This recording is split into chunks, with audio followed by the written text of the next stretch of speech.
이 결혼이라는 이 주제는 참 쉽지 않은 그런 주제인데, 사실은 결혼은 하나님에게는 굉장히 중요한 주제입니다. 창세기에 아담과 하와를 가정을 이루시면서 시작하셨고, 또 예수님께서도 가나 혼인 잔치에서 이적을 베푸시면서 사역을 시작하셨죠. 그래서 결혼은 굉장히 중요한 부분인데, 이제 예수님께서 이제 사역을 하시던 그런 이제 십자가 지시고 마지막에 이제 우리를 위해서 고난 당하시고 죽으시고 부활하시기 위하여 예루살렘을 가는 과정 속에서 예수님은 큰 두 영역으로 사역을 하셨어요. 하나는 갈릴리 중심으로 사역을 하셨고, 하나는 유대 지역 중심으로 사역을 했었습니다. 그래서 우리가 지난주까지 본 것은 갈릴리를 중심으로 해서 그동안 사역을 펼치셨습니다. 근데 이제 오늘 19장부터 25장까지는 이제 유대 지역에서 사역을 펼치시고, 이제 마지막으로 십자가를 지시고 이제 죽으시고 부활하시는, 이제 이렇게 하면서 마태복음이 이제 마무리가 될 텐데요. 이제 더 어찌 보면 십자가를 지시기가 가까워졌죠. 그런 상황에서 예수님이 제자들에게 더 구체적인 가르침을 주시고입니다. 도전을 주시고, 왜냐하면 예수님 떠나시고 난 다음에 이제 살아내야 될 제자들이고 또 경험해야 될 많은 세상의 일들이 있기 때문에, 그래서 상당히 구체적인 가르침들을 주시는데, 그 첫 번째가 이제 오늘 이 결혼에 대한 부분이에요.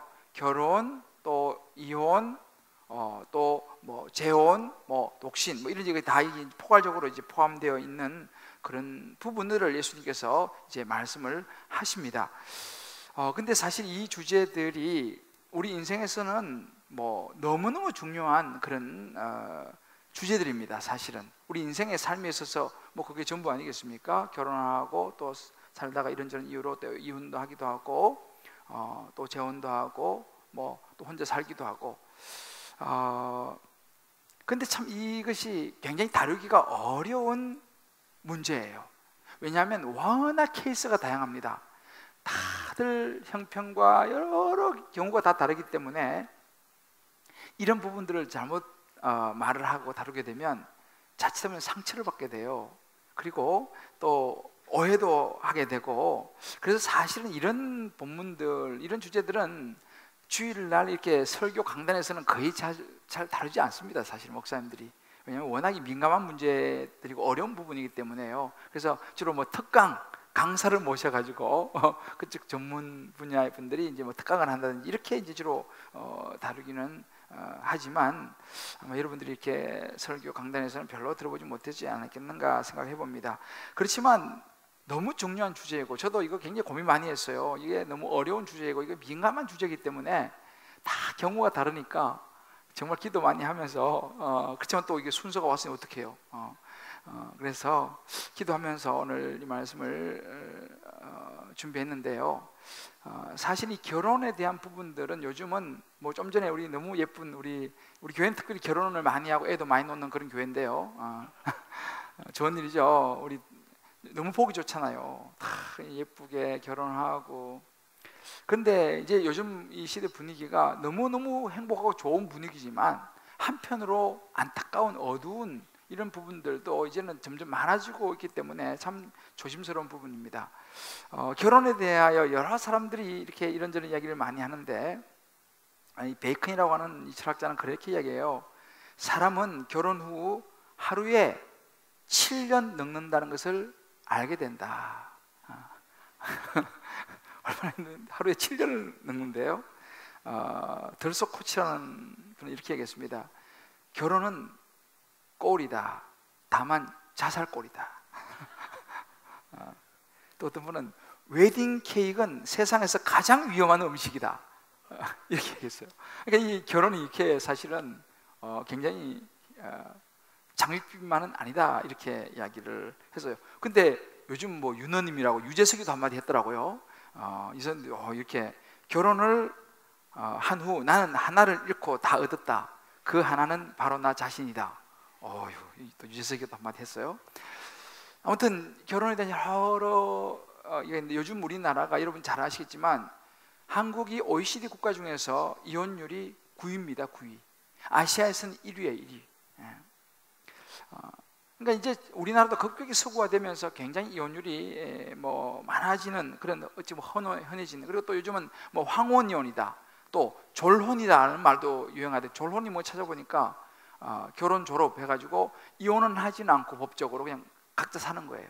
뭐 그걸 또 졸혼이라 그러고, 뭐 하여튼 이런, 그러니까 이런 이제 시대 분위기. 그래서 뉴욕 타임즈에서 이제 어떤 서치를 하냐면, 이런 많은 이혼 때문에 결혼하기 전에 반드시 두 사람은 서로에게 물어야 되는 질문이 있다 라고 이제 그 설문조사를 했어요. 15가지를 했는데, 그 중에 하나가, 첫 번째는 아이를 누가 볼 것인가, 이거에 대한 이게 첫 번이고, 15번째 마지막은 어떤 시련이 닥쳐도 결혼 생활을 지켜낼 자신이 있는가, 이거를 반드시 물어보고 이제 결혼해야 된다, 뭐 이렇게 이제 이야기하기도 합니다. 아무튼 이 결혼에 대한 부분이 민감하지만 어렵지만 사실 우리가 다룰 필요가 있는 부분인데, 오늘날도 그러지만 예수님 당시도 마찬가지입니다.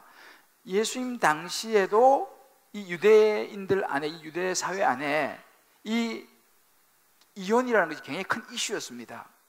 근데 그 당시에 이혼을 할 수 있느냐 없느냐, 이건 큰 문제가 되지 않았습니다. 왜냐하면 신명기 24장에서 모세가 이혼을 언급을 했기 때문에 이혼은 가능하다고 보는 거예요. 그런데 다만 어떤 조건에서 이혼이 가능하냐, 이것이 이제 그들의 이슈였습니다.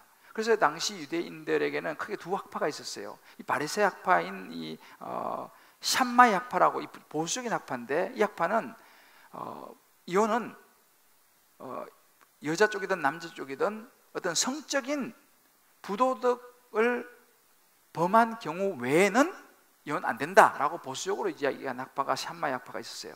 또 상당히 부드럽고 진보적이고 이런 그 힐렐 학파가 또 있었습니다. 이 힐렐 학파는 상당히 이 부분에 있어서 자유로웠어요. 수치스러운 일 있으면 이혼해도 된다. 그럼 이 수치스러운 일이 뭐냐라고 했을 때에, 일상생활 속에서 부인이 밥을 태웠어. 이건 남자가 수치스럽다. 그러면 이건 이혼 사유가 됐어요. 그리고 결혼할 때는 예뻐 보이는데 결혼하고 좀 살다 보니까 밉상이네?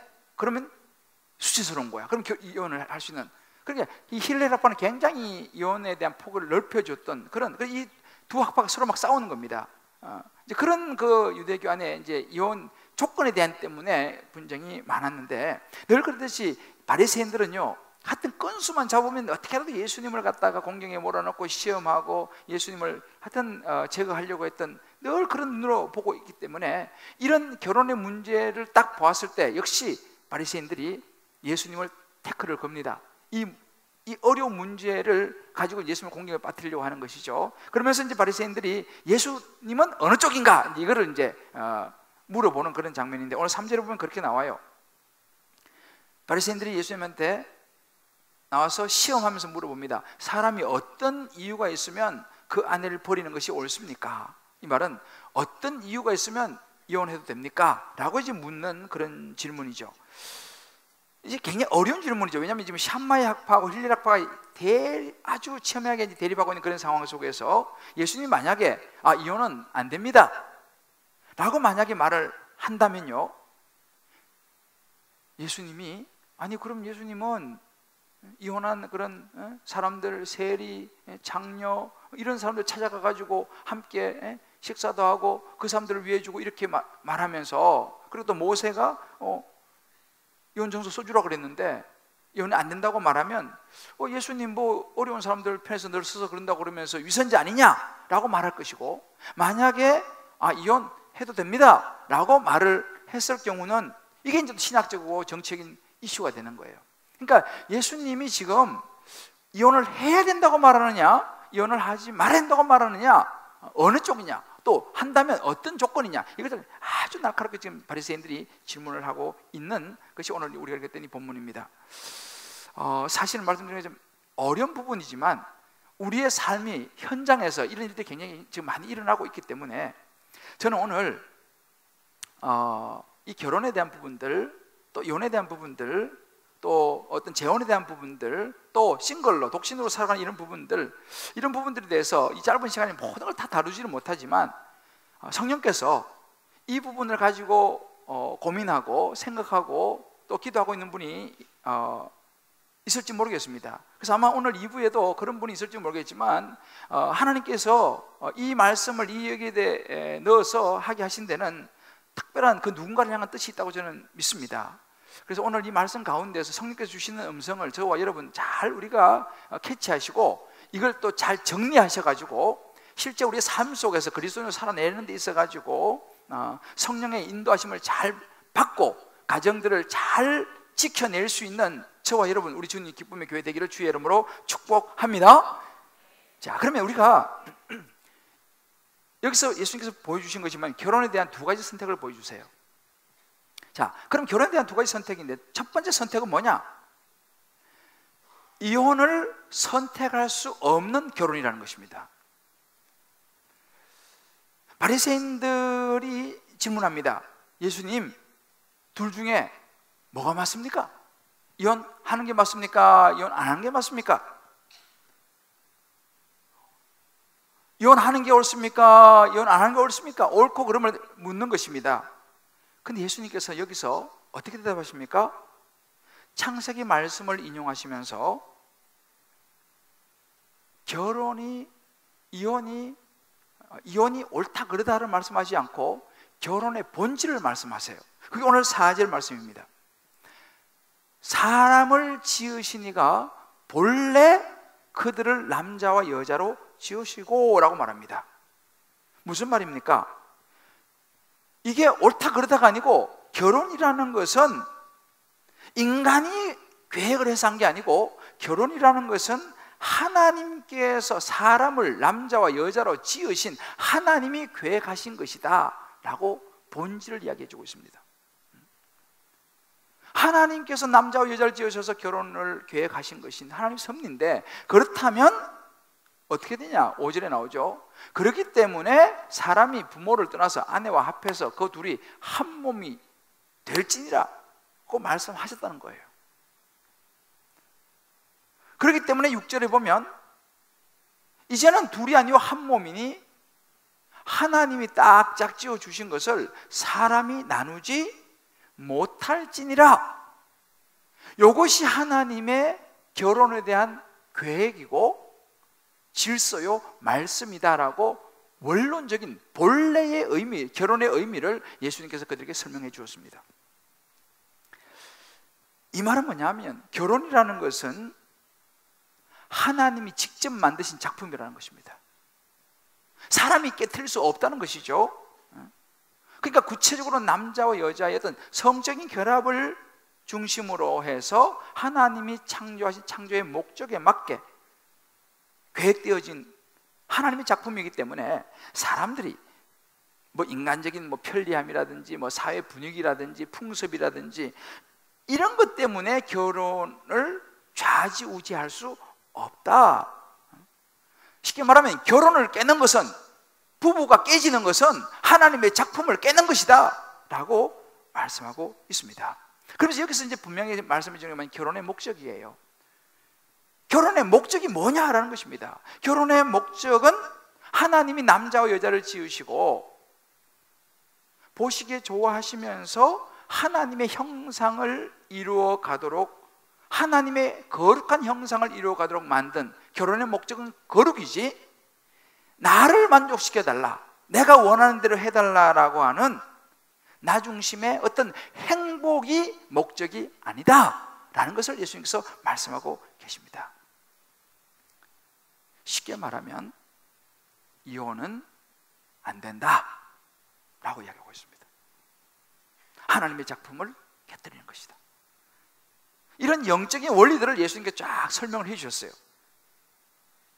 이 말에 대해서 바리새인들은 물러서지 않습니다. 반격을 하죠. 그들은 구약의 모세가 언급한 이혼을 가지고 이야기합니다. 그 7절에 보면 이렇게 말하죠. 그러면 어찌해서 모세는 이혼 정서를 줘서 버리라, 이혼해도 된다라고 명하였습니까?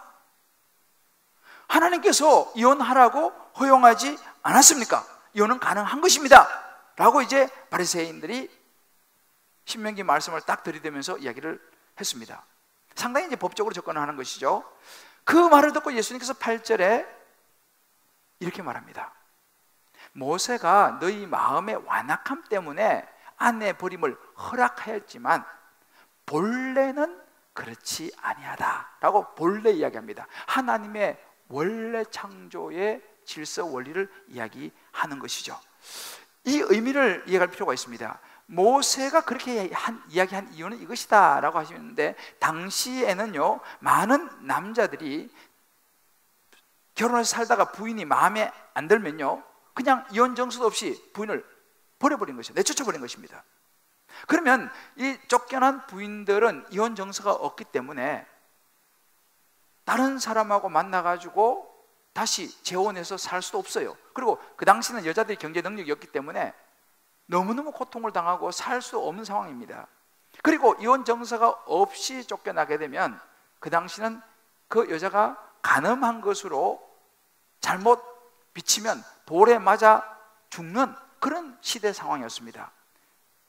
그러니까 이혼 정서를 정확하게 줘서 내보내야지 그 여자가 보호를 받는 거예요. 그 당시 사회에서 적어도 돌에 안 맞아 죽을 수 있고 또 좋은 사람 만나서 재혼할 수 있고 새 출발할 수 있는데, 그거 안 써주니까 여자가 굉장히 어려움 처할 수 있는 그런 상황 때문에 이 여자를 보호하기 위해서 남자가 이혼 정서를 써주라고 이야기한 것이다 라고 예수님께서 분명히 이야기를 하십니다. 쉽게 말하면 이 이혼이 하나님의 뜻이 아니라 그 인간적인 이기적인 그 완악한 마음, 자기만 생각하는 그런 마음 때문에, 그런 죄악된 모습 때문에 사람을 보호하기 위해서 허락한 것이다 라는 것이죠. 사실 오늘날 우리가 살아가는 현대에 있어서도 이런 부분이 참 어려운 부분이 있습니다. 참 말하기도 어려운 부분인데, 우리가 이혼 자체가 무조건 잘못이다 라고 말할 수 없다는 것이에요. 요즘 우리 사회도 조금씩 바뀌고 있지만 이혼한 사람은 마치 이상한 사람인 것처럼, 뭔가 문제가 있는 사람인 것처럼 생각하고 대하는 것도 성경적이지는 않습니다. 여자건 혹은 남자건 결혼을 하는 부분이나 때로 이혼을 한 부분에 있어서도 보호를 받아야 된다는 거예요. 하나님은 그들을 보호하기를 원하셨습니다. 설사 이혼을 했다 하더라도 보호해 주기를 원하셨습니다. 성경이 우리에게 말해주고 있는 그 부분이 있어요. 재혼도 마찬가지입니다. 재혼에 대해서도 우리가 이 부정적인 생각들이 은연중에게 있는 부분이 사실은 특히 보수적인 그런 경우에 많이 있습니다만, 재혼도 마찬가지로 보호받고 필요한 인정을 받을 필요가 있다는 것을 성경은 우리에게 사실은 말해주고 있습니다. 이제 우리 사회가 굉장히 복잡하기 때문에 여러분도 알다시피 사실은 인간의 그 죄로 인해서 이런저런 연약함, 정말 이런 것 때문에 어쩔 수 없이 피치 못하게 이혼을 받아들여야 되는 그런 경우도 있습니다. 뭐 교회에서도 마찬가지고 사회에서는 뭐 요즘은 뭐 그런 부분 크게 문제가 되지 않습니다만, 그것도 우리가 인정해야 된다는 사실이죠. 예를 들어서 남편하고 자식을 두고 부인이 바람이 나서 떠나버렸어요. 돌아오지 않아 어딘지도 몰라요. 어떻게 하겠습니까? 반대로 부인하고 자식을 두고 남편이 바람이 나서 떠나버렸어. 다른 여자하고 같이 가서 살아. 어떻게 하겠습니까? 성경에도 보면은 본처와 본남편을 버리고 시집가고 장가가는 그런 경우 성경에서도 말을 하죠. 어떻게 하겠습니까? 사실은 이런 기본적인 경우 외에도 뭐 얼마나 별의별 경우가 많이 있겠습니까?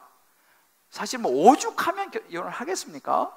좋아서 결혼했는데. 아무튼 이렇게 다양한 경우가 있기 때문에 참 어렵습니다, 사실은. 그러니까 우리가 이 이혼에 대해서 무조건 부정적으로 본다는 것도 성경적이지 않다라는 것을 우리가 알아야 됩니다. 그러나 이런 육적인 것도 있지만 영적인 이런 부분의 간음도 있습니다.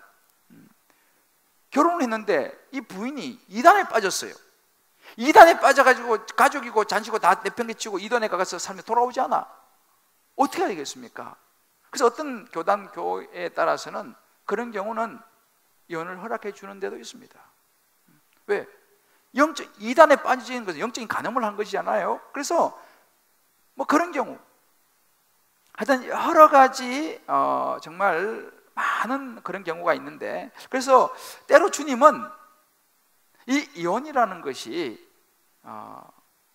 너무 정말 안 좋은 거지만 때로는 차선을 허락하실 때도 있더라는 거예요. 그래서 이 프란스라고 하는 유명한 학자는 그런 이야기를 했습니다. 우리는 악한 것보다 덜 악한 것을 받아들여야 하며 우리 환경에서 최선의 진로를 받아들여야 된다. 그러니까 무조건 이혼은 나쁜 것이다 라고 취급하고 또 그런 부분을 그런 눈으로 보아서는 안 된다라는 것입니다. 그러니까 성경 전체에서 예수님께서 그런 부분들을 사실은 이제 이야기를 모세도 마찬가지로 이야기하고 있습니다. 그러나 우리가 이제 한 가지 또 생각해야 될 중요한 부분은 뭐냐면, 이렇게 모세가 이혼 정서를 써서 주고 이혼을 해도 된다라고 허락했다는 이것에만 초점을 맞춰가지고 이혼을 너무 쉽게 생각해서도 안 된다는 것입니다. 우리는 오늘 예수님께서 말씀하죠. 하나님의 본래 마음을 생각해야 한다는 것이죠. 하나님의 본래 마음, 본래의 뜻이 뭡니까? 하나님이 짝지어 주신 것을 사람이 나누지 못한다, 이것입니다. 사람이 나누면 안 되는 거예요. 이것이 하나님의 본래의 뜻입니다. 결혼을 깨지면 안 되는 것입니다. 그럼 예를 들어서 이미 이런 성경의 일들을 알지 못하고 예수를 믿기 전이나 혹은 이런 것들 잘 모르고 이미 결혼을 한 경우도 있을 수 있죠. 이미 결혼해버렸었는데 어떡합니까? 그런 경우에는 사실은 이 말씀을 보면서 자기 스스로를 돌아보고 회개하면서 다시 성경 앞에 말씀대로 살아가려고 이제 해야 합니다. 또 어떤 분들은 이제 내가 이혼해야겠다 라고 생각하면서 진행하고 계신 분이 있을지도 모르겠습니다. 또 어떤 분은 차마 말은 못 꺼냈지만 그렇게 속으로 고민하고 계시는 분이 있을지도 모르겠습니다. 이제 오늘 그런 여러 가지 경우에 있는 분들에게 주님께서 오늘 이 본문을 통해서 이제 주시는 하나님의 음성을 각자 잘 들으시기를 바랍니다. 이제 우리가 보십시다. 살아가다 보면 부부 사이에 별일이 많이 생기잖아요. 예를 들어서 그 배우자 중에 한 사람이 치명적인 질병에 걸렸어요. 불치병에 걸렸어요. 날 수가 없어요. 그런 병에 걸렸다고 칩시다. 혹은 남편이 사고하다가 부도와서 감옥에 갔다고 칩시다. 부인이 아이를 못 낳아요. 배우자 중에 한 사람이 사고로 다쳐서 식물인간이 됐어요. 결혼했더니 예뻤는데 갑자기 부인이 무슨 사고를 만나서 얼굴이 완전히 망가져 버렸습니다. 어떻게 하시겠습니까? 결혼하기 전에는 몰랐는데 결혼하고 나니까 이 남편이 너무 무능한 거예요. 너무 힘들게 하는 남편입니다. 때로는 어떤 경우는 술 문제입니다. 술 문제, 술 중독. 어떤 경우는 또 주식에 대해서, 요즘은 이게 주식에 대해서 완전히 올인해가지고 계속적으로 가정에 고난과 어려움을 주고, 어떤 건 바람을 계속 피우는 그런 엄난 이런 부분들, 뭐 여러 케이스가 있겠죠. 자, 이런 많은 일들을 만날 때에 그런 경우에 미워하고 떠나야 하느냐라는 거예요. 주님 우리에게 묻습니다. 너가 이혼을 하려고 하는 동기가 뭐냐라는 거예요. 너가 이혼을 하려고 하는 동기가 너 자신의 욕심과 욕망을 채우고 너가 이제 이랬나 못 살겠다 하라고 하는 어떤 이기적인 이런 마음, 거기서부터 너가 출발하느냐? 아니면 정말 너가 하나님의 뜻을 행하고자 하느냐? 이런 이혼을 하려고 하는 근본적인 동기를 물어야 한다는 사실이죠. 우리 자꾸만 이런저런 합리화를 하려고 하지만 정말 솔직하게 누구를 위한 것이냐? 하나님 뜻을 이루는 것이냐? 아니면 너의 마음에 차지 않고 너의 욕심과 욕망을 채우기 위해서 다른 사람 만나면 더 좋을 것 같은 마음 때문이냐? 라고 하는 것이죠. 심지어 이 간음의 문제일 수 있습니다. 만약에 남편이든 혹은 부인이든 다른 사람과 외도를 저질렀습니다. 자, 외도를 저질렀을 경우에 물론 이제 이 샴마 약파는요 이렇게 성적인 부도덕의 경우는 연애도 된다 이렇게 말했습니다. 보수적이지만 그렇게 이야기했습니다. 그러면 예수님은 뭐라고 말씀하시느냐라는 거죠. 예수님께서는 그래 남편이 바람 피웠다 혹은 부인이 바람 피웠다 그러면 그거는 이혼해도 돼 라고 말하느냐라는 것이죠.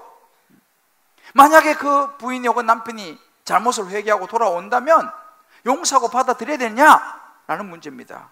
여러분 어떻게 생각하세요?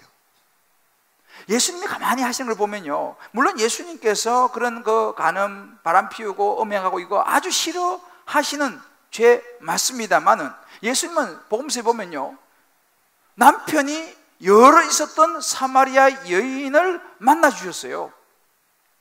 그를 받아 주셨습니다. 심지어 가늠하다가 현장에 잡힌 여인을 향해서도 용서해 주셨어요. 돌을 던지지 않았습니다.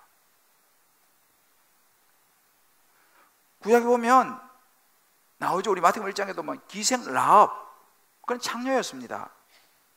시아버지와 동침한 다말 예수님이 족보에 올라갔죠. 무슨 이야기입니까? 지금 성령이 말하고 예수님께서 말씀하시는 것은 뭐냐면 그 음행하는 죄라기보다는 그 사람을 보시는 것이죠. 물론 그 음행이 죄입니다만 그 음행하고 바람을 피우는 이런 죄 그것이 죄이지만 그 죄를 회개하고 돌아오는 사람을 용서하고 받아주시는 예수님 모습을 볼 수 있습니다. 우리 지난주에 말했죠. 사실은 많은 죄들이 있어. 나는 이제만은 용서 못해. 바람 피운 것만은 절대 나는 용서 못해. 우리가 말할 수 있지 않습니까? 그렇다면 다른 죄는 되고 이건 안 된다라고 우리가 기준을 정해놓을 수도 있겠죠. 그렇다면 우리가 지난주에 1만 달란트 빚진 사람 100데나리온 빚진 사람을 용서해 주지 못하는 사람하고 별 다를 바가 없다는 것이죠. 사실은 종류가 달라서 그렇지 우리도 다 재용서를 받은 사람인데 그렇게 우리가 하나님의 사랑과 용서를 우리도 경험했다 그러면 우리도 우리 배우자가 설마 실수하고 때로는 그런 성적인 잘못을 저질렀다 하더라도 회개하고 돌아온다면 받아줘야 된다는 것입니다. 이것이 예수님께서 오늘 우리에게 말씀해 주시는 그런 부분들이에요. 무슨 이야기입니까? 그러니까 우리가 내가 뭔가를 나는 이거는 용서 못해 딱 정해놓고 그건 아니다라는 것이죠. 구약에도 보면 호세아 선지자는요 고멜이 몇 번 부인이 나가서 바람 피우고 몇 번 했잖아요. 그래도 받아주지 않습니까? 이것이 아버지의 마음이라는 것이죠. 그러니까 결국 예수님께서 하시고자 하는 말씀이 뭡니까? 예수님은요 끝까지 가야 한다 이 얘기를 하고 있습니다. 어떤 경우라도 결혼했으면 끝까지 가야 한다. 여러분 이게 제가 이 말씀을 묵상하면서 생각난 전에 한번 말씀드린 것 같긴 한데 제가 런던에 있을 때 그 정진경 목사님이라고 이분이 이제 신천교회 올라오신데 지금 소천하셨죠. 한국교회에서는 굉장히 귀한 분이신데 저희 교회에 이제 한번 오셔서 하루 집회를 하신 적이 있어요. 그 집회를 끝나고 내가 우리 청년들이 많았기 때문에 집회 끝나고 목사님 이제 나오실 때 내가 그랬어요. 전부 다 가서 안수기도를 받으라 그랬어요. 그래서 청년들이 가서 다 안수기도를 받았어요. 저도 이제 제일 마지막에 이제 다 가고 저도 이제 목사님 앞에 가서 무릎을 꿇고 목사님 저를 위해서도 기도해 주십시오. 제가 이제 고개를 숙였어요. 그 목사님이 저한테 이제 안수 기도해 주시면서 무슨 기도를 하면 이런 기도를 한 거예요. 하나님, 우리 김 목사님 꼭 공부를 마치고 학위를 꼭 마치게 해 주십시오. 이렇게 기도를 하시는 거예요. 그래서 저는 물론 아멘 했어요. 아멘 했는데 그러고 나서 제가 가만히 생각해 봤어요. 목사님이 되게 걱정되시는 모양이구나. 내가 공부를 못 마칠까 싶어가지고 그런 생각을 혼자 사실은 했어요. 그런데 그 기도를 끝내고 나서 그 다음부터 제가 이제 제 마음에 은중에 드는 생각이 뭐냐면 하나님 제가 하기를 꼭 마치게 해주십시오. 이런 기도가 나오더라고요. 왜냐하면 그 목사님 걱정하면서 저를 기도해 주셨으니까. 그 다음부터 제가 정말 그렇게 기도해서 하나님 꼭 마치게 해주십시오. 이런 기도가 저도 모르게 됐는데 시간이 좀 지나고 보니까요 그 기도가 너무 중요한 기도였더라는 거죠. 왜냐하면 뭐 외국에 공부하신 분들 알겠지만 학위를 다 끝내지는 못하더라는 거죠. 못 끝낸 분들도 들어 생기더라는 거죠. 그리고 보면 그 기도가 저한테 너무 고마웠고 또 제가 그 기도 했기 때문에 하나님께서 은혜를 베푸셨던 것 같아요. 제가 이 결혼을 놓고 묵상하는데 그 생각이 났는데, 결혼도 또 마찬가지라는 것입니다. 일단 우리가 누군가를 선택해서 결혼했으면 끝까지 가야 된다는 것이죠. 그래서 우리가 하나님, 결혼할 때 있잖아요, 이 결혼 끝까지 가게 해주십시오 라고 기도해야 한다는 것이죠. 물론 우리가 이제 주례할 때에 뭐 그 좋은 자리에서 이혼하지 마십시오 이런 이야기 한 사람 잘 없잖아요. 그죠? 그런데 사실은 성경에 보면요, 결혼하는 자리에서 이혼을 생각해야 한다는 것입니다. 이혼할 걸 생각하는 게 아니라 절대 나는 끝까지 간다, 나는 이혼할 수 없는 선택을 지금 한다라고 하는 생각을 분명히 가져야 된다는 사실이에요. 예수님이 그 이야기를 지금 하고 계시는 것입니다. 그래서 우리가 사실은 그래서 결혼하기 전에는 정말 신중해야 한다는 것이죠. 또 생각해보고 그냥 막 준비 없이 그냥 탈출구처럼 빨리 이 시간을 모면하기 위해서 막 결혼해버리고, 이게 굉장히 위험하다는 것이죠. 왜요? 예수님께서 말씀하신 그리스도인의 결혼은요, 한번 해버리면 이혼을 선택할 수가 없다는 사실이에요. 이거 예수님께서 말씀하신 부분입니다.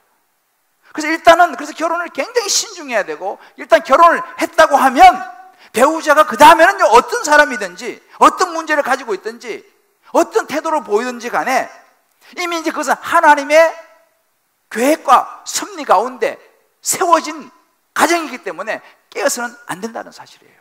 예수님이 그 이야기를 지금 하고 계시는 것입니다. 그래서 결혼은 정말 신중해야 되고, 결혼을 하는 순간, 이미 뭐 여기 대부분 결혼하셨습니다만 아직 안 하신 분들은 결혼을 하게 되면 이거는 내가 돌이킬 수 없는 선택이라는 것을 분명히 아셔야 된다는 것이죠. 돌아올 수 없는 강을 건너는 것이다, 이걸 생각을 분명히 하고 결혼을 해야 한다는 것입니다. 물론 완전한 사람은 없죠. 그래도 불구하고 정말 내가 결혼을 할 때는 그런 마음의 준비 각오를 하고 결혼을 해야 된다. 성경은 원칙적으로 믿지 않는 자와 멍에를 같이 매지 말라고 합니다. 그러니까 믿지 않는 사람하고 결혼하지 말라 그래요. 왜 그렇게 얘기합니까? 믿지 않는 사람하고 결혼을 할 경우는 결혼을 하는 건 자기 선택이지만 이혼을 할 수 없다는 것이죠. 책임져야 한다는 것입니다. 끝까지 어떤 일이 있어도 책임져야 한다는 것이죠. 근데 내처럼 남자들이 결혼하고 나면 잘 안 바뀌어요.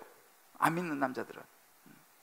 그래서 사실은 이제 초대교회 때는요, 거의 순교하는 기분으로 불신자와 결혼하긴 했어요. 왜냐하면 그 사람 결혼해가지고 이제 전도해서 예수 믿게 만들려고 하는 그런 초대교회는 그런 분위기 있었지만, 요즘은 사실은 그렇지는 않습니다.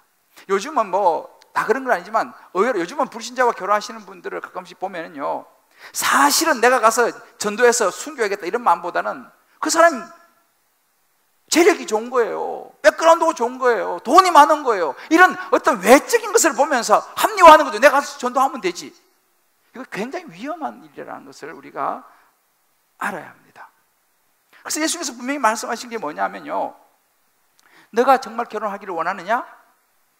너는 이혼할 수 없는 선택을 한다는 것을 알아야 한다는 것입니다. 책임을 져야 된다는 거예요.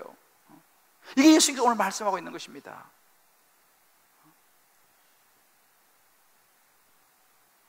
자, 옆에 분 이렇게 이야기해줘요. 이미 당신은 강을 건넜습니다.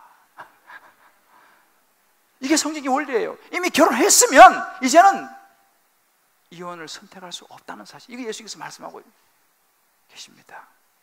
한번 이 부분을 어렵지만 한번 적용을 각자 우리 다락방에서 한번 솔직히 한번 해보시고 개인적으로도 한번 해보시면 좋겠습니다. 나는 결혼이 깨뜨려질 수 없는 하나님의 형상, 하나님이 짝지어 주신 것을 사람이 나눌 수 없다는 사실을 인정을 하는가? 나는 이혼에 대해서 생각해 본 적이 있는가?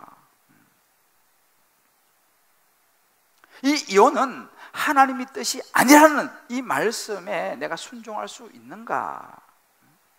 나는 결혼을 통해서 나만 채워주고 나만 만족시켜달라고 하는 내 욕심, 행복만 추구하며 결혼 생활하는가? 아니면 하나님의 구원을 이루어 가시는 하나님의 뜻을 이루어 드리는 거룩을 위해서 내가 결혼 생활 하고 있는가? 결혼을 어떤 하나님께서 말씀하시는 이런 영적인 문제로 결혼을 보는가? 아니면은 물건 샀다가 마음 안 들면 그냥 리펀드 하는 것처럼 법적인 문제로 자꾸 이 결혼을 갖다가 쉽게 생각하지는 않는가? 한번 이런 부분들을 놓고 여러분들 한번 오늘 이 말씀을 비춰서 한번 적용해 보시고요, 한번 나눠 보시기 바랍니다.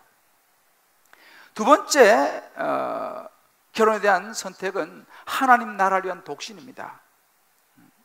예수님께서 이렇게 강력하게 말씀했어요, 이혼에 대해서. 그러니까 제자들이 그 이야기를 듣고 아마 걱정이 됐던 것 같아요. 괜히 예수님 이렇게 강력하게 말씀하면 괜히 결혼했다가 아니다 싶으면 이거 이러지도 못하고 저러지도 못하고 이거 어떡하냐. 그래서 이제 제자들이 내린 결론이 뭐냐면 차라리 그럴 바에는 장가 안 가는 게 좋지 않겠는가 라고 하는 생각을 했습니다. 그래서 이제 오늘 10절에 보면 묻죠. 제자들이 이르되 만일 사람이 아내에게 이같이 할진데 예수님 이렇게 이혼 못하고 하여튼 책임져야 되면 차라리 장가 안 가는 것이 좋지 않겠습니까? 라고 이제 묻는 거예요. 혼자 사는 것이 좋지 않겠습니까? 이 부분에 대해서 예수님께서 분명히 이야기를 하십니다. 오늘 11절 12절이 그 말씀인데 인간의 힘으로는 안 된다는 거예요. 결혼 외에는 인간 안에 있는 이 음욕, 이 욕정, 이 정욕을 막고 방지할 길이 없다라고 말씀하십니다. 그러면서 다만 싱글로 독신으로 살아가려고 하면 세 가지 경우가 있다. 그 이제 12절 말씀 보면 어머니의 태로부터 난 고자, 사람이 만든 고자, 천국을 위하여 스스로 된 고자, 이 세 경우가 있다 이렇게 말씀하십니다. 그러니까 어머니의 태로부터 난 고자라고 하는 것은 뭐냐면 타고나기를 태어날 때부터 성욕이 없는 생물학적으로 사람으로 태어날 수 있고, 또 두 번째는 사람이 만든 고자. 우리도 보면 우리나라도 역사에 보면 내시가 있지 않습니까? 거세를 했어요. 그 여러 가지 일을 수행하기 위해서 사람이 만든 고자, 이런 경우는 혼자 사는 거죠. 그리고 세 번째는 천국을 위해서 스스로 된 고자도 있다 이렇게 말합니다. 그러면 천국에서 스스로 된 고자가 뭐냐라고 말할 때 이게 이제 11절에 이거는 아무나 되는 게 아니다는 것입니다. 사람마다 이 말을 받지 못하고 오직 타고난 자라야 할지나, 이게 타고난 사람만 싱글로 독신으로 살아갈 수 있다는 것입니다. 아까 태어날 때부터 또 사람에 의해서 거짓된 사람, 그리고 세 번째는 천국을 위하여 스스로 고대된 자. 이 말은 뭐냐면요, 하나님 나라를 위해서 기꺼이 희생할 수 있는 준비가 된 사람, 그렇게 하나님 나라를 위해서 독신으로 살아갈 수 있는 능력을 하나님으로부터 받은 사람입니다. 그러니까 자신의 이 육체의 정욕을 스스로 제어할 수 있는 그 능력과 힘을 하나님으로부터 받은 사람이에요. 자기 힘으로는 안 되고 하나님으로부터 받은 사람. 그래서 모든 삶의 우선권을 하나님 나라에 두기 위해서 결혼하지 않는 사람, 그런 사람은 혼자 살아도 된다. 그러나 이혼한 경우에도 내가 이혼을 했어요. 근데 내가 그런 욕구에 마음을 빼앗기지 않고 하나님을 위해서 나는 살 수 있습니다 라고 하는 사람들은 결혼 포기해도 된다 라고 이야기하는 것입니다. 그러니까 이런 사람들은 아주 보편적이지 않습니다. 예수님이나 바울이나 세례 요한 같은 그런 사람들이죠. 그래서 이것을 바울은 이렇게 말합니다. 고린도서 7장 7절에 보면 모든 사람이 나와 같기를 원하노라. 그러나 각각 하나님께 받은 자기의 은사가 있으니 이 사람은 이러하고 저 사람은 저러하니라, 이렇게 말합니다. 이게 중요한 이야기예요. 뭐냐면 이렇게 혼자 독신으로 싱글로 살아가는 이것은요, 하나님께 주신 은사라는 것입니다. 모든 사람이 이렇게 싱글로 독신으로 살아갈 수 있는 건 아니다는 것입니다. 왜요? 그 정욕을 이길 수가 없어요. 그렇게 죄를 짓기보다는 결혼하라는 것이죠. 그래서 우리가 이 말씀을 통해서 우리가 볼 수 있는 것이 뭐냐면, 여러분, 우리가 결혼을 했다가 참 가슴 아프지만 이혼을 한 경우에 재혼을 하는 부분에 대해서 여러분들 우리가 안 좋게 생각해서 안 된다는 것입니다. 왜냐하면 하나님께서는 우리 스스로가 혼자 특별한 경우를 제외하고는 살아가도록 하지 않으셨어요. 그래서 정말 어려운 경우는 그리 없으면 좋겠지만 다시 이혼을 했을 경우는 하나님 앞에서 기도하면서 좋은 만남을 가져가지고 또 재혼해서 새로운 출발을 하는 것을 우리가 부정적인 시선으로 보서는 안 된다라는 것입니다. 그렇다고 해가지고 우리가 또 한 가지 중요한 것은 뭐냐 하면 하나님께서 부르심이 있다면 반드시 또 결혼해야 되는 것도 아니다라는 사실이에요. 그러니까 여기서 우리가 결혼을 하는 사람, 결혼하지 않고 혼자 사는 사람, 그것이 뭐 좋다 나쁘다 그렇게 볼 수 없다는 사실입니다. 다만 하나님께서 다 다르게 만들었다는 것입니다. 각각 은사가 다 달라요. 어떤 사람은 하나님께서 혼자 하나님 일하면서 살아가도록 부르신 사람이 있어요. 그럼 그 사람은 그 부르심에 따라서 싱글로 독신으로 살아가시면 되는 거예요. 그것도 귀한 일입니다. 그러나 결혼한다고 해서 나쁜 일이 아니다는 사실을 이야기해줘요. 그러니까 누가 더 뭐 좋다 나쁘다 옳고 그르다 이렇게 말할 수는 없다라는 것을 오늘 예수님께서 우리에게 말씀해 주고 있는 것입니다. 하나님의 나라를 위한 선택이라는 거죠. 제가 그 영국에 있을 때 제가 존경하는 존 스타트 목사님, 이분은 세계적으로 유명한 분입니다. 복음주의자죠. 이분은 결혼하지 않으셨어요. 나이가 89세가 소천하셨는데 제가 이제 한 번은 목사님하고 대화하다가 물었습니다. 목사님 왜 결혼 안 하셨어요? 제가 물었어요. 철이 없어서 제가 그런 질문을 했죠. 목사님 왜 결혼하지 않으셨어요? 그 목사님이 웃으면서 그런 이야기 했어요. 내가 물었어요. 독신주의자입니까? 이렇게 물어봤어요. 자기 아니라는 거예요. 그럼 왜 결혼 안 하셨습니까?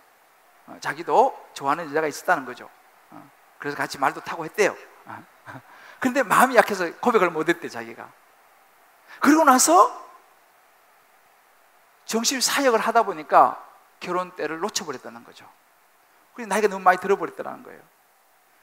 그래서 자기는 그냥 결혼하지 않고 이제 이렇게 그냥 사역하다가 지금까지 왔다. 이제 그런 이야기를 하시더라고요. 그러면서 이런 이야기를 했어요.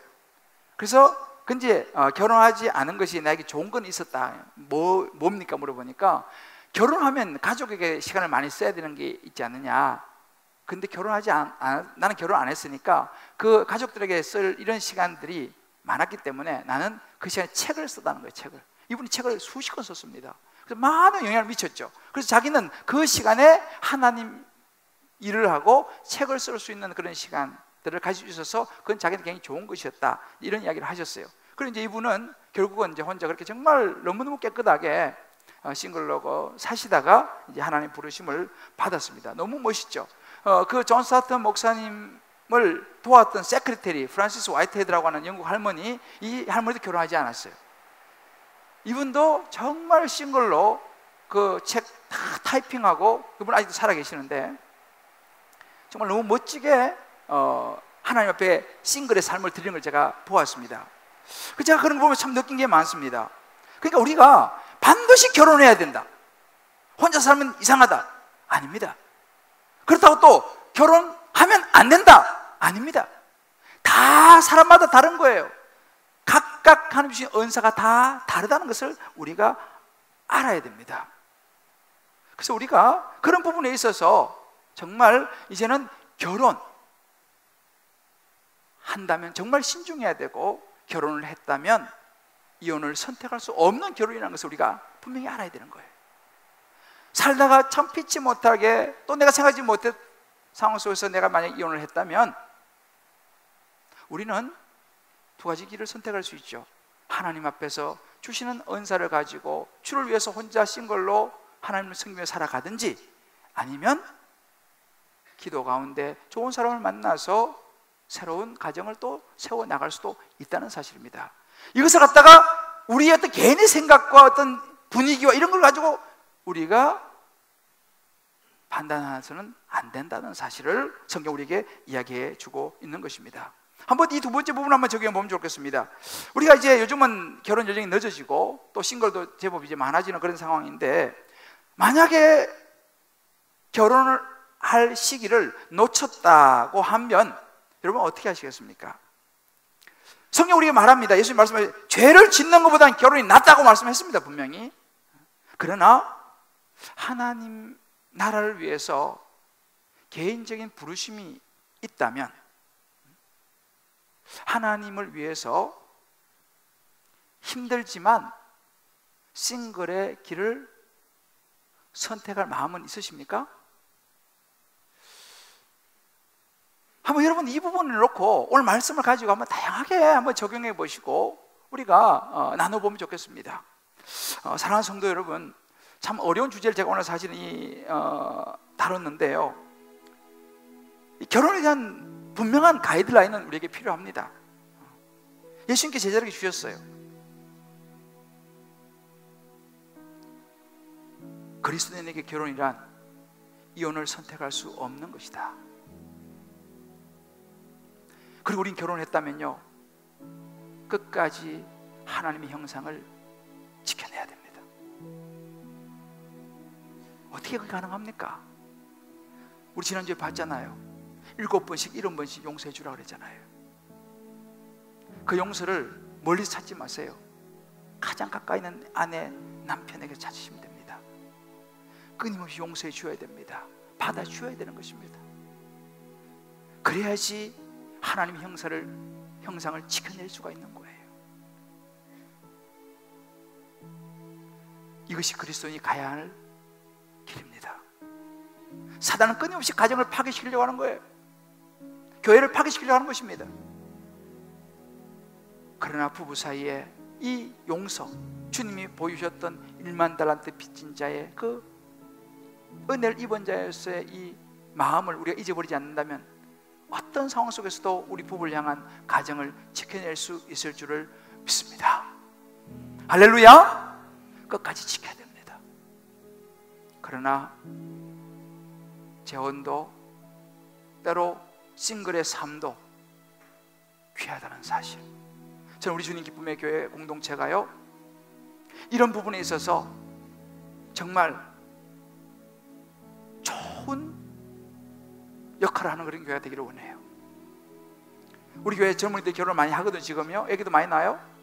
너무 좋은 일입니다. 그러나 이 결혼이 정말 하나님 앞에서 있어진 결혼이 되기를 원하고, 때로 살다가 결혼에 아픔을 당한 분이 혹시 계시다면 우리 교회에 오셔서 말씀으로 다시 정리를 하고 회개하고 주님을 위해서 싱글의 삶을 드리든지, 아니면 또다시 좋은 기도 가운데 만남을 가지고 새로운 가정을 이루어 가시는 그런 회복들이 우리 교회 안에 많이 일어나게 되기를 주의 이름으로 축복합니다. 할렐루야!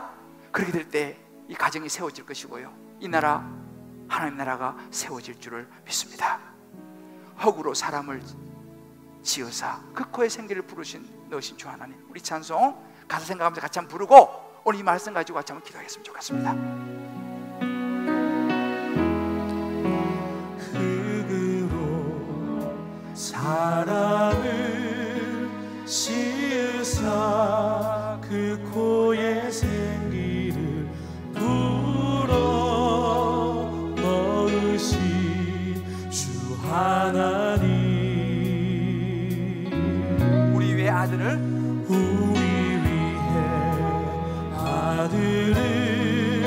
세상에 보내신 사랑의 주 하나님을 사랑해. 그렇습니다. 우리는 나는 하나님 형상 따라 지은 많은 몸이니 힘을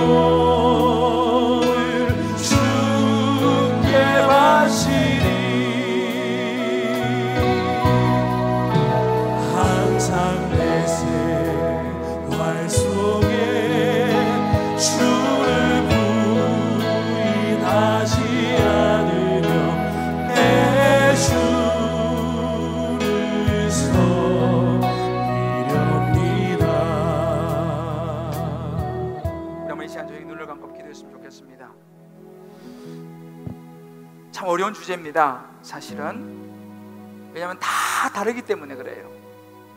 여러 경우가 있기 때문에 참 어렵습니다. 그러나 하나님께서 말씀하신 원리는 단순합니다. 내가 너희 부부를 나의 형상을 따라 세웠다. 사람이 나눌 수 없다라고 말씀하십니다. 절대 깨뜨려서는 안 된다는 것입니다. 어떤 죄를 지었다 하더라도 너가 그 죄의 카테고리를 정하지 말라는 것입니다. 그것이 너가 그리스도인이 가야 할 길이라고 말씀하십니다. 혹시 여러분들 가운데 어떤 이유 때문에 이혼해야겠다고 생각하시는 분이 혹시 있는지 모르겠습니다. 오늘 말씀 앞에 결단하시길 바랍니다. 때로 여러분들이 미처 알지 못하고 아픔을 겪고 이혼하신 분이 계실지 모르겠어요. 하나님 앞에서 다시 시작하시면 됩니다. 이제부터 기도하시고 또 새로운 가정을 꾸밀 때는 이걸 적용하시면 되는 거예요. 이제는 내가 다시 만나서 가정을 꾸민다면 다시 이혼할 수 없는 선택이라는 걸 마음에 새기시길 바라요. 홀로 살아가시는 분이 계시다면 여러분도 기도하십시오. 하나님, 내가 이렇게 홀로 살아가야 합니까? 주님을 위해서 살아가야 한다면 내게 힘을 주십시오. 그렇지 않다면 주님, 저도 또 기도하면서 주님 좋은 만남을 주십시오. 기도하십시오. 그래서 정말 회복을 꿈꾸는 공동체 되도록, 각자가 다 다르기 때문에 이 시간 우리 주님 이름 부르면서 각자 주신 음성 붙들고 결단하고 기도하고 적용하며 기도하겠습니다. 주여,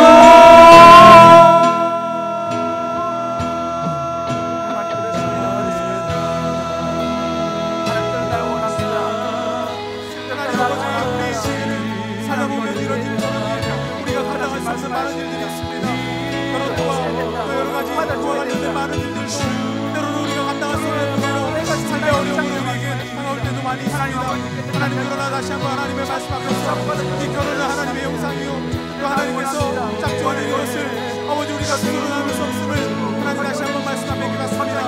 우리 앞에 아버지 드려진 많은 문제들, 많은 어려움들 앞에서 아버지 그 해결이 주의 말씀 앞에 있으면 주의 은혜 앞에 있으면 우리가 기도하시고 아버지 하나님 앞에 나아가고 아버지 기도할 수 있는 믿음을 가질 수 있도록 하나님 은혜를 베풀어 주시옵소서. 우리 모든 문제의 근원 아버지 그 해결이 오직 주 하나님의 있음을 믿으며 아버지 담대함으로 하나님 앞에 나와 모든 문제까지도 주님께 맡겨드리며 말씀이 되게 아버지 주시는 음성을 듣자 아버지 결단을 회개할 수 있도록 하나님을 허락하여 주시옵소서. 하나님 아버지 마음을 가정하리라 아버지 말씀으로 우리가 놓을 수 없는 것 같이 아버지 하나님 앞에 지켜줄 수 있도록 주의 은혜를 베풀어 아버지 우리의 사랑하는 자들이 아름답게 지켜지는 것과 아버지 부모님의 아름다운 그 삶 가운데 나타나는 시간을 통하여서 아버지 저들도 아름답게 믿음 안에서 살아가며 아버지 우리 가정이 하나님 기뻐하시는 가정으로 세워받을 수 있도록 주옵소서. 하나님 아버지, 예수님은 바리새인들에 의해서 이혼하는 것이 옳으냐 안 하는 것이 옳으냐라는 꼬투리를 잡히면서 공경에 처했습니다. 사람들은 옳고 그름을 날마다 나누면서 자꾸만 예수님을 공격하려고 했지만 예수님은 옳고 그름이 아니라 하나님이 세우신 결혼의 원리를 말씀해 주셨습니다. 하나님의 형상으로 만들어진 결혼을 누구도 깨뜨릴 수 없다는 사실을 다시 한번 마음에 새깁니다. 주님, 용서하지 못할 것이 무엇이 있느냐고 하셨습니다. 나도 너를 용서했고 너를 받아주었는데 어떤 것을 받아주지 못할 수 있겠느냐? 남편을 향하여 아내를 향하여 제한하지 말라고 주님 말씀하셨습니다. 선택은 내가 한 것 같지만 결혼 이후의 삶은 하나님의 형상을 지켜나가는 것이라고 하셨는데, 하나님, 우리가 정말 기도하면서 끝까지 우리의 가정을 지켜낼 수 있도록 은혜를 베풀어 주시옵소서. 그러나 하나님 아버지, 미처 생각하지 못하고 아픔을 겪고 헤어졌다면 이제 정말 우리가 기도하면서 주님 나라를 위해서 혼자 주님 주신 능력을 가지고 정욕을 제어하면서 살아갈 것인지, 아니면 기도하면서 새로운 출발을 해서 아름다운 가정을 다시 이제 헤어질 수 없는 결혼을 선택할 것인지 주님 우리에게 가르쳐 주시고, 이 모든 것을 통하여 가정이 다시 회복되어지고 자녀가 회복되어지고 영혼 구원의 역사가 일어날 수 있는 행복에서 거룩으로 가는 우리 모든 가정들, 우리의 인생들, 우리 삶이 될 수 있도록 인도하여 주시옵소서. 아멘. 감사하며 예수님의 이름으로 기도합니다. 아멘. 아멘. 이 시간 다 자리 일어나시면서 우리 한번 서로 이렇게 축복합시다. 참 어려운 주제인데요. 이렇게 한번 서로 축복합시다. 가정은 목숨을 걸고 지켜야 합니다. 가정은 목숨을 걸고 지켜야 합니다. 할렐루야. 이렇게도 한번 축복합시다. 하나님은 우리에게 만남을 준비하고 계십니다. 하나님은 우리에게 만남을 준비하고 계십니다. 할렐루야. 하나님과의 만남, 또 사람과의 만남 많이 있죠. 그래서 오늘 이 찬양, 하나님께서 우리의 만남을 계획해 놓으셨네, 우리는 하나 돼, 이 찬양 같이 한번 부르면서 오늘 말씀을 마음에 정리하고 제가 축도하겠습니다. 하나님께서는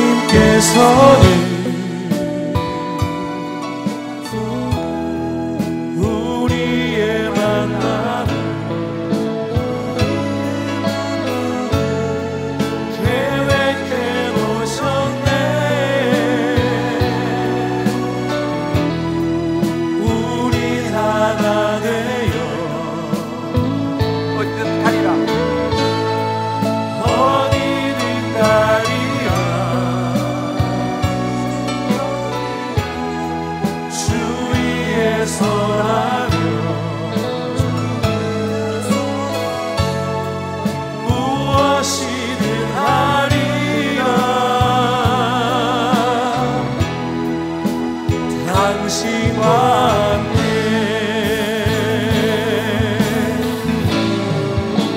우리는 하나 되어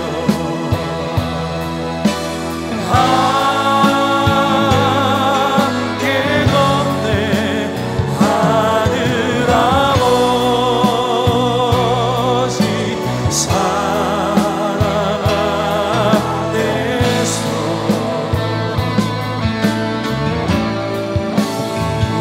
우리는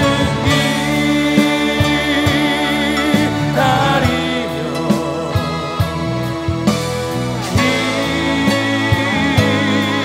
기도하네. 우리의 삶에 사랑 넘치도록. 제가요, 우렴 한 번만 하고 더 마칠 때인데 다 다르잖아요. 그래서 여러분들 오늘 이 시간은 부부가 같이 오신 분이 부부 손 한번 잡아보세요. 그리고 싱글은 그냥 마음으로 하나님 손을 잡으세요. 그리고 또 혼자 오시면 자기 손 잡으시면 돼. 그래서 정말 부부는 이제 우리가 오늘 말씀대로 우리는 헤어질 수 없는, 이혼할 수 없는 선택을 한 사람들이에요. 또 여러분들 중에서 싱글이 계시면 하나님 앞에서 주님을 위하여 내가 혼자 정말 그렇게 바울처럼 살 것인가, 아니면 기도하십시오. 새로운 만남을 위하여 기도하십시오. 그래서 하나님 나에게 새로운 좋은 만남을 주십시오. 기도하시고, 아직 결혼을 한 번도 하지 않은 분들은 기도하셔야 돼. 이런 만남을 위해서. 그러나 준비해야 됩니다. 결혼이 얼마나 중요한지 몰라요. 막 그냥 하시면 안 돼요. 하나님, 내가 정말 이혼할 수 없는 선택, 이 결혼 내가 잘하게 해달라고. 아시겠죠? 자기 손 잡고, 주님 손 잡고, 파트너 손 잡고 우리 후렴 한번 부르고 제가 축도하겠습니다. 우리는 하나 되어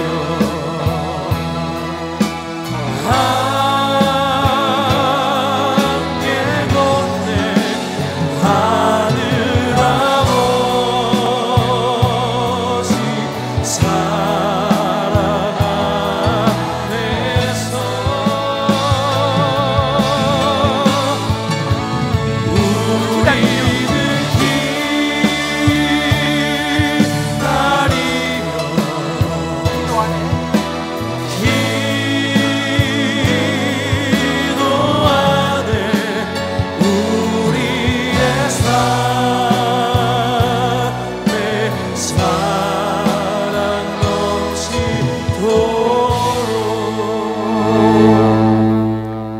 이제는 우리 주 예수 그리스도의 크신 은혜와 하나님의 사랑과 성령의 인도하심이 오늘 이제 말씀을 마음에 새기고 결혼에 대하여, 가정에 대하여 주신 성경적인 지침들을 마음에 담고 어떤 일이 있어도 이 가정을 내가 지켜내리라 결단하고 하나님과의 만남 앞에 내가 이 삶을 드리리라 결단하고 새로운 만남을 기도하고 준비하면서 나아가는, 이 말씀대로 살고자 하는 우리 사랑하는 모든 성도님들 한 분 한 분 머리 위에, 사랑하는 자녀, 사랑하는 남편, 부모, 삶의 여정과 기도 제목 위에, 군무원에 가는 자녀들, 지방가에 있는 모든 식구들, 병상의 주의 전을 사모하며 회복을 기다리는 모든 환우들 머리 위에, 어려운 중에도 11조로 감사로 선교로 구제로 소원으로 이모 저모의 특별한 예물과 오병의 예물과 건축의 예물로 주님 앞에 올려드리는 언약의 축복된 손길 위에 이제부터 영원토록 함께 하시길 간절히 축원하옵나이다. 아멘.